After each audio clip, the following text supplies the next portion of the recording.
Hi folks, you're with Tacitus today, your pushback channel, and thank you for joining this live stream. In this essay, I'd like to talk about how, in the Western world at least, the technocrats, the unelected technocrats or rigged election technocrats, call it what you like, are pretty much in control everywhere now.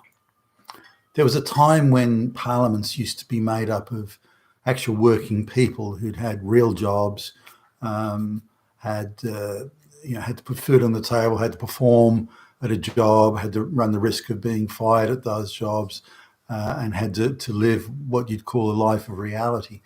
Those people have largely been replaced now by technocrats who have never had a real job. They go from high school to university, they're working for NGOs, they go straight into the office of a politician as an intern or some junior flunky. And then when a congressional district comes available, the retiring member may say, well, I'll put in one of my staffers. So they've lived an unreal life. They've never worked. They've never had to do a real job. They've just had to suck up to a few people and do a bit of crawling and brown nosing and so on. And they're there. Often they're quite simple people. They may be devious and they understand patronage and corruption and bribes. They understand that, but they don't understand anything else. They certainly don't understand how money is made. To them, money is made by big multinational corporations that pay for their electioneering. But other than that, they've got no real concept of money, and their paycheck keeps on coming in, and where it comes from, well, hey, they don't know and don't really care. So they've got a particular attitude to life and attitude to governance and attitude to what's involved in people making a living. And they're strangely callous about people that don't have that sort of easy situation. For example, if a factory gets closed down and sent to China or something and thousands of people are put out of work, they're so contemptuous and sneering of the people that are put out of work. It's quite remarkable. And that sort of contempt and inability to understand what it's like to actually have to work for a living is the issue, really, I guess, of this essay. So what brought me to talk about this was I was at a sort of dinner barbecue type thing, and there were some people there who were involved in, I suppose you could say, they were alimony collectors and child support collectors. Their job was to chase down men who owed alimony and child support and extract it from them. So they were like sort of legal aid lawyer type people. I don't sort of disclose my views on things. I said, I'm there to listen and get information to do videos on YouTube. So I just to listen and try and elicit from them as much as is reasonable. And because if you question them too tightly, then they'll start to clam up and you won't get anything out of them. So talking to these people, and this one was talking about a guy, and she doesn't mention any names or anything, but just talks about cases and situations. So a guy whose his wife has decided to engage in a lesbian relationship, and the courts, the divorce courts, have a view that if a woman does that, then she's got no man to sort of look after her type thing. It's they talk about equality and equity, but really they're still stuck in the 1960s. A lot of attitudes, particularly where they're putting responsibility on men. But because she's got no man, the court is very, very generous to her of the guy, and he's got quite a successful. It's plumbing or electronics or one of the trade practices. I think it was plumbing, but he's got quite a successful sort of thing going there, quite a successful business. He's built it up over the years. Even this person concedes he's worked hard at it and so on.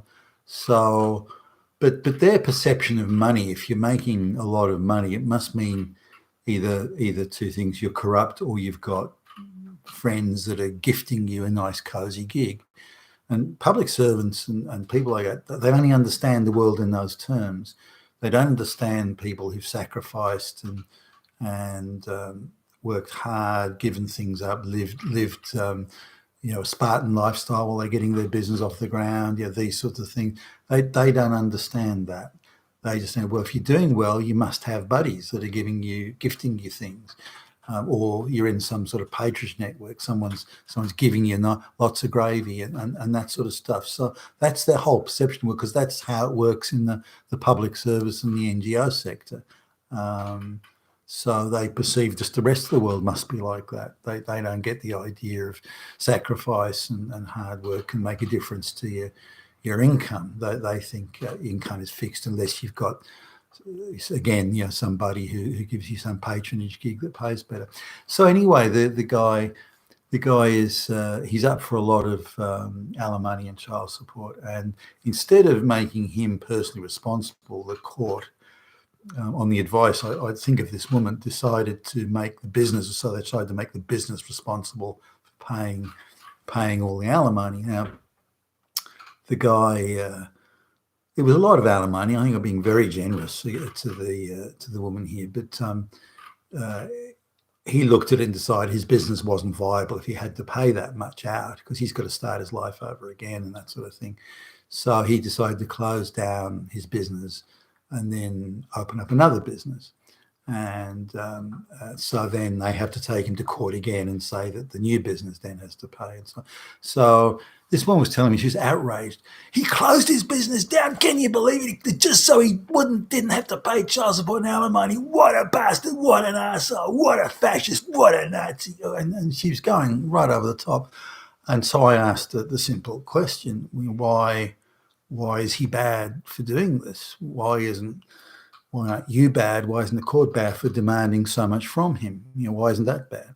And, she's stunned. I don't think anyone had ever said that to her before. She obviously, lives in a bubble where only people who agree and so on, but she just didn't have an answer for that. Just couldn't say, oh, I don't know. He just has to pay. That's it. That's how the system works. And so, but why?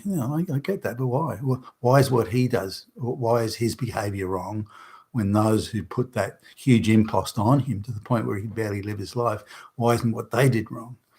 And no. And it didn't have an answer. Now, if you talk to the public service bureaucrats or even people in NGOs and so on, none of these people actually have to work for a living. And the private sector, relative to NGOs and governments and bureaucracies and quangos, the private sector in the West is shrinking rapidly.